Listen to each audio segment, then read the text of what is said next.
my opponent goes crazy and he starts sacrificing everything, and somehow it works. Alright guys, so what I'm going to do now is show you my over the board game that I played last night. Last night I played a classical game. It is in a tournament that I'm doing at the moment, which is a round robin tournament, which basically means that you're going to be put into a group.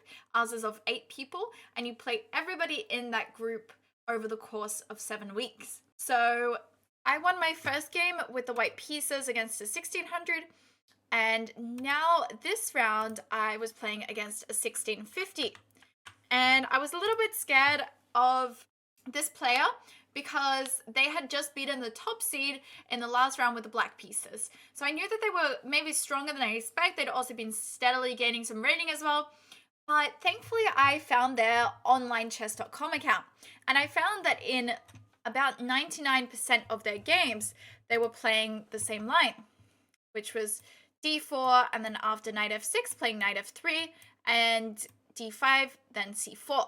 And I had prepped something against this because I was like, well, more than likely they're going to be playing this line, and well, if they don't play this line, then they're going to be out of their comfort zone, playing a position that they feel really uncomfortable with. So I prepared against this and went for something quite solid in the end here, and it felt like I was very happy with my preparation. Now, when I get to the board, by the way, the time control is 75 minutes plus 30 seconds increments, so 30 seconds added per move. We start off with 1 hour and 15 minutes to begin with. And this goes actually quite quickly. It's a little bit shorter than the standard, which is 90 plus 30. No added time at 40 moves. So you'll see the quality of play. You can really tell that there was no added time, because in the end game things start to get very hectic because we're both with around a couple of minutes on the clock. But anyway, my opponent starts off with d4, and I'm happy to see this because I have obviously I've prepared against this, so I was very happy to see them play d4. And then after this I play knight f6 as planned, but then whoops, they play something a little bit different, and here they play c4, and I was like, oh boy. Okay, it's kind of similar, but this is not what I prepared against. So I'm like, all right, I guess they're playing what they're not usually playing, just to sort of throw something different out at me. So I was happy to just play my normal stuff, but make sure I'm very careful. Then he played I played e6, sorry. And the idea is I want to play the Nimzo Indian defense. This opens up my bishop. And the idea of playing e6 rather than a committal move like d5 or c5 straight away is that you give yourself still the option to either play on the light squares with a move like d5 or for the dark squares with a move like c5. It also opens up this dark square bishop so that it can develop soon. So that's why I like to play a flexible opening like this. Okay, so here they play knight c3, and I go bishop e4. And then my opponent plays a3, and I'm like, oops, my opponent's definitely prepared against me, because I know for a fact on my chess.com account, my score against this line is probably about 10 or 20%. I am horrible at playing against this line. This is basically, the idea is they force the trade, so you have to take here. Going back with the bishop here is just going to be a huge waste of time. So you have to take here because this is what you intend to do with the Nimzo Indian. You are attempting to trade off your bishop to double their pawns and get castle very, very quickly. So here you double the pawns here. But now white has this quite aggressive strategy of playing for a huge center. And what they usually do is they play f3 and e4 and get a huge center that means that you can get overrun very quickly as black. Basically what white is playing for here is they're letting you trade off, and they're going to just get a huge center with f3, e4, and they're going to attack you very hard. A bishop is going to come to d3, and they're going to plan to push forward like this, attack your knight, and leave you very, very uncomfortable, especially if you're castled on the king side. A lot of the courses that I did in the past, I have a couple of courses and looked at a couple of recommendations. And if we look at the master database, the common moves here are c5, castles, and d5 as well. So these are the very common lines. We try and strike for the center. c5 involves trying to go for the triple pawns and really weaken their structure over on this side, whereas d5 hopes to fight for some space in the center, but does let them undouble their pawns. And castling, well, you get your king over out of the center, but then you get into a lot of trouble later, I feel like, when they start to expand. So I'd recently looked at a relatively new suggestion that I hadn't seen played a lot, and this is maybe the seventh most common move. This is knight c6 here. And basically the idea is we're going to leave them with double pawns over here, and we're going to try and target this c4 pawn. This obviously, these two pawns here are going to be the weak ones, but especially this pawn right here, because it has no other pawns sort of holding it in and defending it. So the idea with knight c6 is we're going to go for maybe a move like knight a5, and then play b6, bring this bishop out, and try and target c4 with all of our pieces. And also, I'm just not committing to pushing in the center just yet. I'll play something a little bit solid like d6 and b6, and basically just trying to stop them from expanding. My opponent then plays f3, and their plan is to push e4 and attack me in the center of the board. Here then I go for b6. We're still basically in theory here, although I did not expect that he would play this, so I'm not really in preparation or anything like that. I'm just trying to remember or trying to work out what I think is the plan here and what I think will be good. So yeah, I go for b6. And then here he plays e4. And then you'll notice that they've just got a huge center here. But you will notice that they also have no pieces out. Their king is in the center for at least a few more moves because it's going to take them a little while to develop here. And we have two knights out here, and you can also see they have double pawns. So you could say that this huge center is actually a tiny bit weak in the end of the day.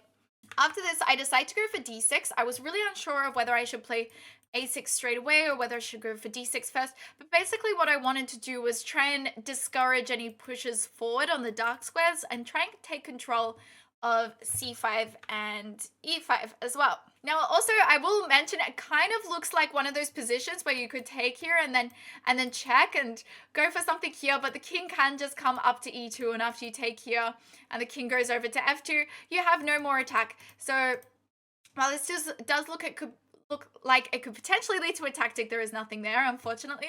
So yeah, I just go for d6. And then he plays bishop d3, bringing his bishop out. And here I play knight a5. And now my plan is just to target the c4 pawn. And you will notice that with this move, knight a5, I control the b3 square. So the queen can never come to this square to defend the pawn on c4. And my idea is I want to bring the bishop to a6 and the queen to d7 to also control the a4 square and stop my opponent from being able to protect this. So then he plays knight e2 here, developing his knight. And here I play bishop a6. And it's funny, there is a master game that's still following these exact moves. So I wonder how long that's gonna go for. But okay. Oh no, that was the last one. Here, white castled in the master game, so I guess this was it. So my opponent instead played bishop g5, and they're basically just pinning my knight to the queen, and this was kind of an annoying pin because what they're threatening is to play e5 and attack my pinned piece, and I don't have a dark square bishop to sort of ever break this pin. So what I decided to do, I decided in this position that I was looking to take here, right? But if I take here immediately, this blunders a tactic because after takes and takes, there's queen a4, which picks up my knight. So what I want to do is break myself from the pin and also control the a4 square. So I decide to play queen d7 here so that I can control a4 and try and win this pawn here. And I thought if he does capture, I'll just take back like this. And this actually gives an advantage to black. We have some ideas of attacking down the e-file. We can castle on the queen side as well. So it's actually not scary at all. So here I play this move, and yeah, I was expecting e5, but something I learned in one of my courses that if you are not castled on the king side, it is actually okay to allow e5 and put your knight back on g8 and then reroute it via e7 to try and control the f5 square. So the idea is basically that they're overextending and your knight is happy to go back here and reroute via this way. I didn't play the most accurate line. What I should have done first is take on e5. It wants me to capture first, but I was a little bit worried about opening up the center when I wasn't already castled, so that just kind of scared me a little bit. So yeah, here instead, I play knight to g8, and yeah, the funny thing is, now black actually has an advantage in this position. The knight is going back here, and idea is that I can reroute it up to e7, and then put it on the f5 square eventually because I will be trading off the light square bishops, which means I should have a really strong outpost on f5 in the future. So this is why I went for this. Then he castles and I decide to take the pawn. Now takes he plays f4 instead of capturing back because he wants to attack me on the king side.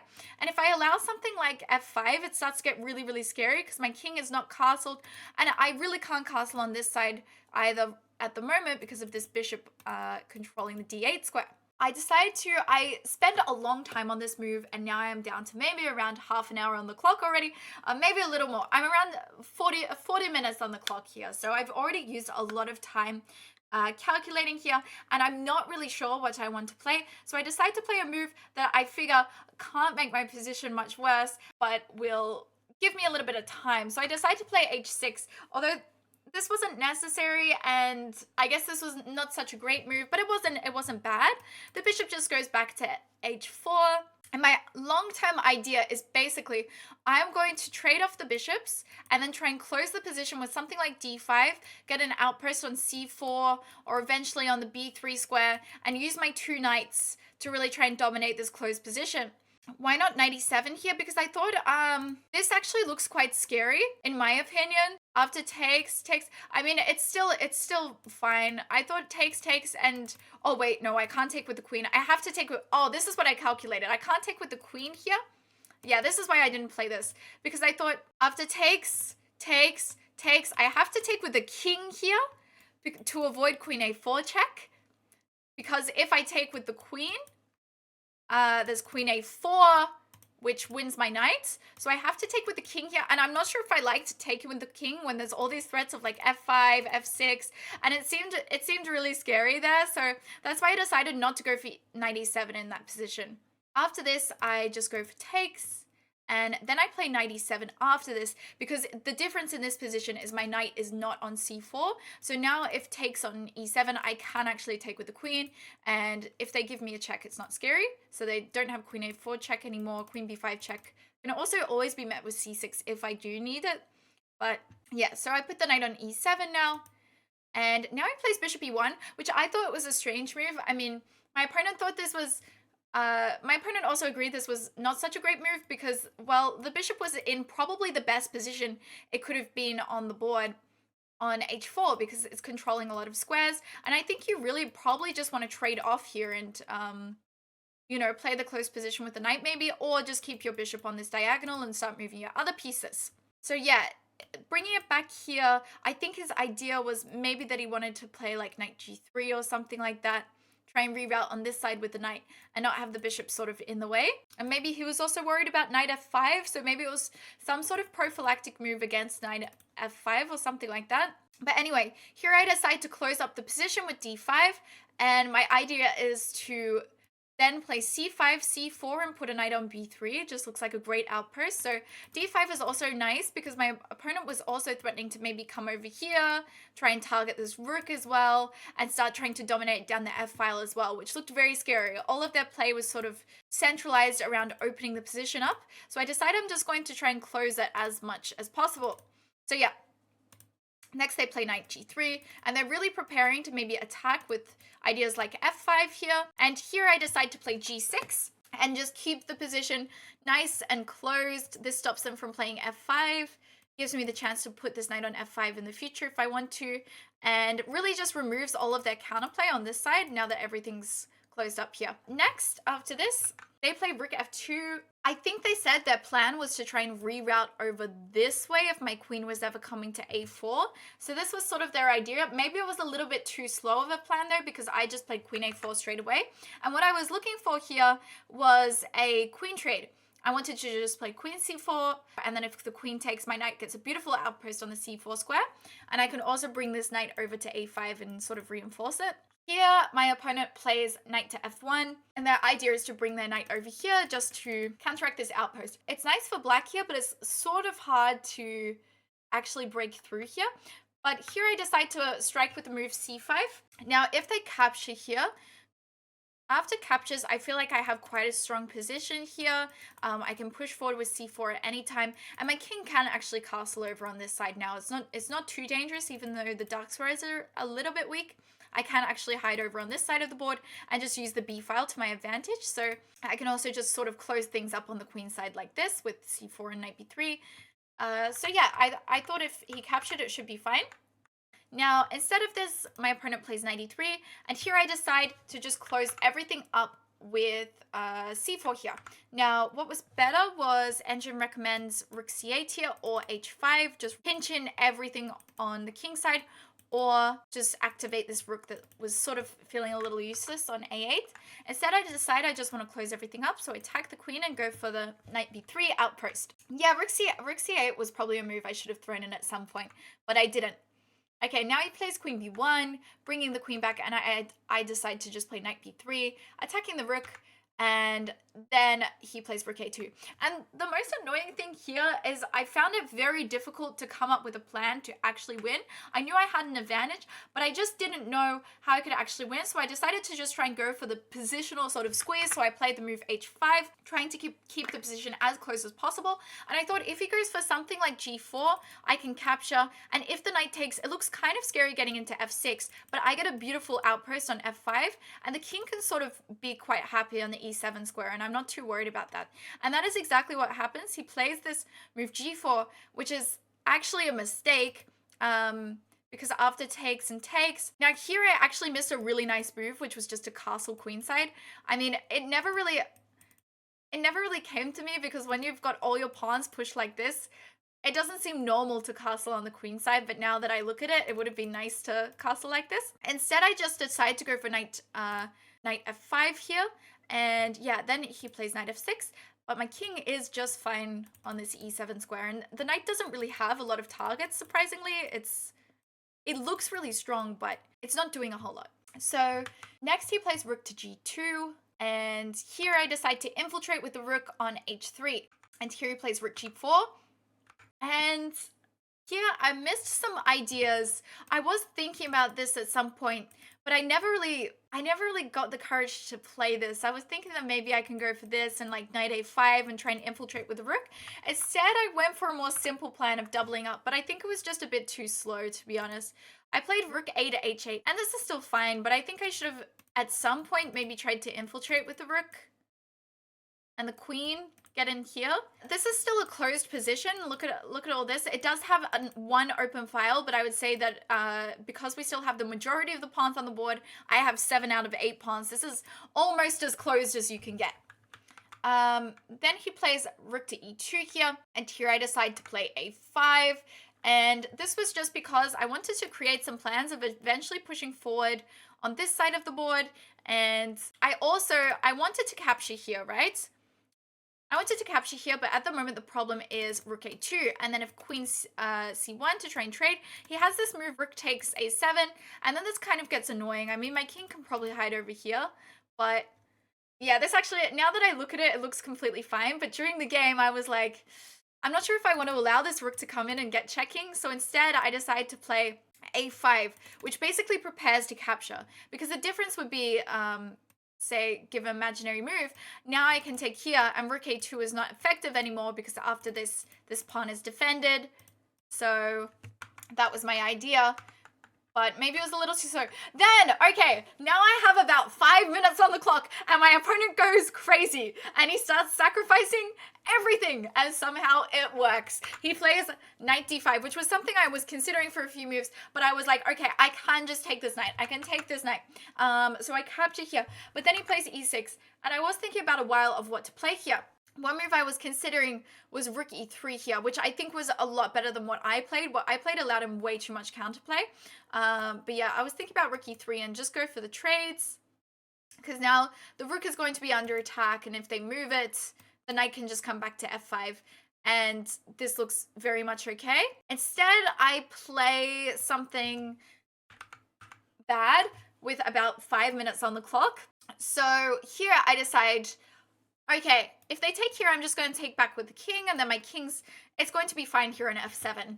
So I just decide that I will grab a pawn and I take on a3, but I missed something. After takes and takes, he has the amazing move rook takes g6, sacrificing the rook, and he found this as well. And the thing is, I cannot take this rook. I cannot take this rook because now the rook comes into e6, and if I'm not getting checkmated, they can at least go for a perpetual and check me around everywhere. The queen takes on f5 after this, and unfortunately I literally have no checks at all. I have to play something like rook h6. But then they can just check me like this, king f7. This is actually not perpetual. I just have to give up the rook here, actually. I have to go for this. And then it's just going to be equal after this. I have to give up the rook. And otherwise, if I go somewhere else, I'm just getting checkmated in 3. After the rook comes over here, king h7, and then queen f7 checkmate. So I can't take. And I debate a long time about what to play. And again, I missed the move. I think I had a blindness for this particular move in the game. I missed this move that just cuts the circulation. I was looking for this. I was looking for any move that would cut the circulation of the queen. But for some reason, I just could not see this move, rook d3. I have no idea why, but it just did not come to me. Instead, I played the second best move, which is rook to h5 here, defending this, but it gives him a lot of counterplay. And suddenly it's almost equal again. And I'm freaking out because I have just a couple of minutes on the clock, and my opponent has probably over 10 minutes, whereas I only have 2 minutes or something like that. I'm playing every move just before my time is about to run out as well. So it's very, very scary. He then plays rook b6 here. And again, I'm calculating, can I play queen f8 here? But then I was like, this gets so passive after this bishop comes over here. This is actually really annoying. And I didn't know how to proceed after I played this. So instead, I decided to go for knight d6 here. Idea was to try and reroute to f5, also stop the queen from coming in, and stop rook b7 check as well. So I played knight d6. Then he played rook a2, attacking my queen. And then here I play queen c1, just looking for the trade. Now, he has rook b3 here. And now I was like, there must be a win here. There must be a win. I tried to calculate this. Apparently, this is just completely winning. But after bishop f2, I wasn't exactly sure what to play. Now, Engine says you can just play queen e7. Idea is that the bishop is now cutting off the circulation of this rook from the h2 pawn, so we're threatening to take here. This rook is also under attack as well, so for example, if the rook comes back here like this rook is taking on h2. We're threatening to play rook h1 and win the queen. So if the queen tries to move away or something, then there's going to be a checkmate with this. I mean, it's a very long checkmate, actually. This is kind of not easy to see at all. Okay, so if this, then there's queen e4. Okay, this is kind of crazy, though. I would have had to calculate all of this, which I did not see this. I saw queen e3, but I sort of rejected it after I couldn't find a follow-up after bishop f2. So instead, I decide, oh, and there was also a brilliant queen sack here as well, which I also considered, but also with a couple minutes on the clock, I did not play this, but this is a really nice one as well. With queen a3 here, we're taking here and we're threatening to promote. This is just such a beautiful way to play. After takes here, the knight's going to come into e4. I mean, this is not easy to see, but the rooks are just dominating over here. This is one of the situations where the rooks are way better than the queen here. So instead, I decide, okay, I was thinking about all these different things that they could do, potential checks. I have just a couple minutes on the clock, and I go, okay, I'm just going to trade queens. I think I cannot be worse if I just trade off the queens. Yes, I've lost my advantage, but I could not be worse. And I was correct that I cannot be worse, but I was also correct that I do lose my advantage as well. I mean, my knight is still good, but it's now in draw territory. So then, yeah, exactly, filtered synth. Yeah, like my intuition sort of told me there was something with queen e3, but then I could not calculate it. So then here, I jump the knight into e4, just trying to control some of the squares around the king, threaten this c3 pawn as well. Here, he grabs this, and I take on h2 here.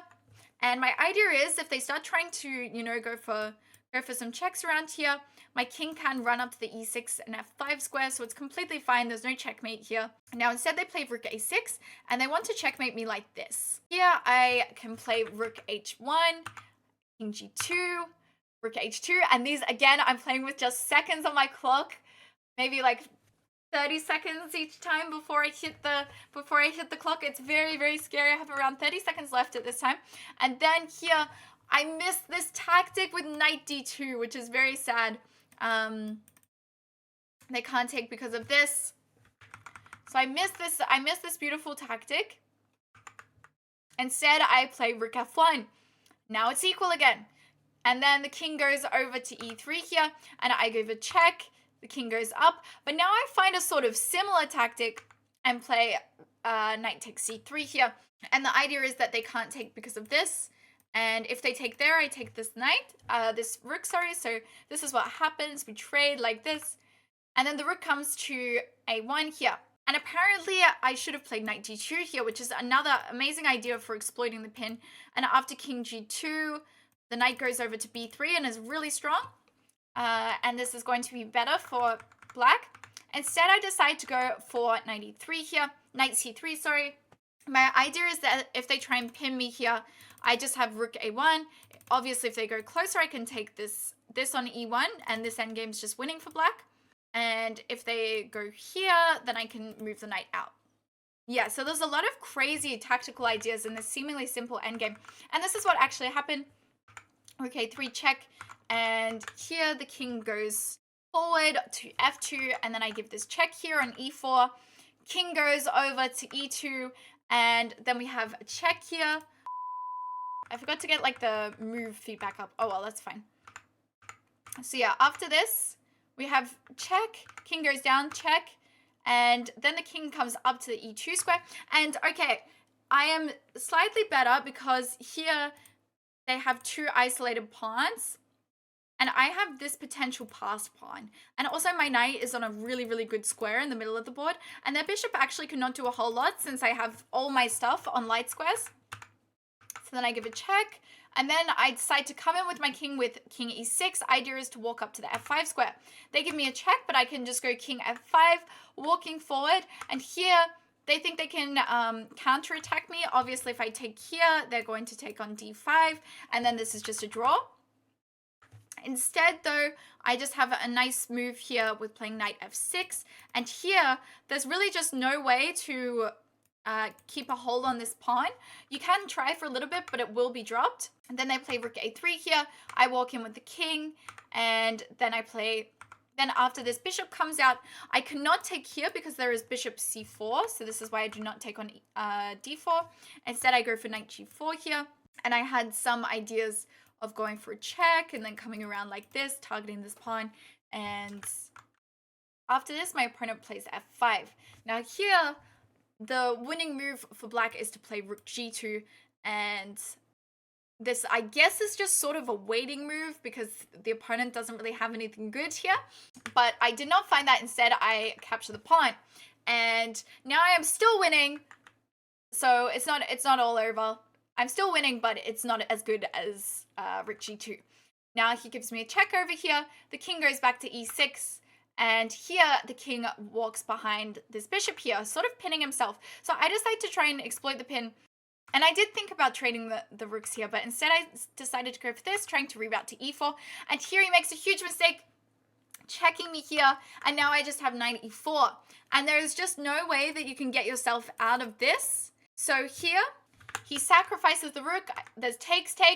But here, after the king comes here, I don't even need to play something like king d5 and play out this endgame. I can just sacrifice the rook, and after this, after king d5 here, my opponent resigns because there is no way that they can stop me from promoting. Either way that they try and hold onto the pawn here, I push the opposite pawn on the other side, and then there's no way they can approach the pawn because I'm controlling all these squares, and I can take here, and then I'm going to be promoting one of these pawns. So I win the game in the end. It was a very close one. It was super crazy, and I had almost no time for so long there. There were so many times where I saw my time tick below 10 seconds. Thank you so much, Chesspawn, for the 100 bits. But I thought this was a really interesting game, and there's a lot to learn from it. There are a few missed tactics, but I was very happy about the fact I never let the game, I never was losing. The worst that happened was I missed a couple of chances to win a bit cleaner. So obviously there's still a lot to learn, but I think overall it was quite a nice game. Yes, I had to increment. My opponent was 1650 rated. Whew, it was so intense. One of the last games going on, like some people were watching, and it was really, really close. So it's just one classical game a week, actually. So it's really nice because you get a big break in between the games. Sometimes you can really struggle to bounce back after a tough game, or just even a good game can tire you out. So I really like these once a week sort of tournaments because you get a lot of time to prepare, which I love. I love preparing for games, although my preparation did not come in handy here because my opponent played something different. But it also had me at some sort of psychological advantage because I was like, I know you do not know this position very well because you never play this position. Preparing is really, I think preparing is really nice because it helps you understand openings a lot better. If not, for example, sometimes I'll prep for one opponent and they don't play what I'm expecting, but my next opponent plays the same line that I prepped for the last one. So I'm already really well understood in that sort of opening. So it's kind of nice to, prepare for a specific person because even if it doesn't, work out for that person, in future if you're facing that opening, you have some sort of weapon against it. So it's nice.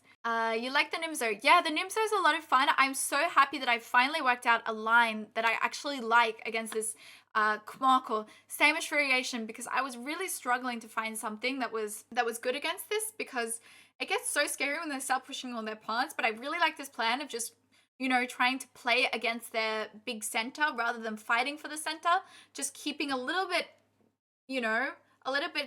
closed, letting them overextend and trying to target the weaknesses. Nice. I think some of your losses in Europe were due to nerves. Yeah, I think that I've definitely become a lot more experienced with playing over the board, if that makes sense. Like, when I first was playing over the board, every time that I was in one of these sort of like double-edged end games, I feel like I'd always be the one who ends up blundering and losing, whereas my opponent would just clutch it. Whereas now I feel like I'm usually able to compose myself and do well. Obviously, I'm not immune to stress or nerves just yet, but I feel like more often than not, I can sort of compose myself a little bit better now. Do you have to notate moves? Yes, you do. I've been trying to work on my notation because I have horrible... When I am playing chess, I get so nervous that my handwriting is like a big scribble. It is really, really bad. So I've been trying to work on doing some better notation recently.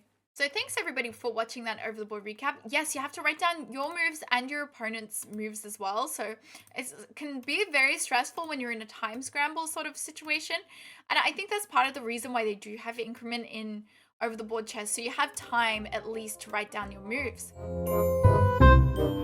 Nice.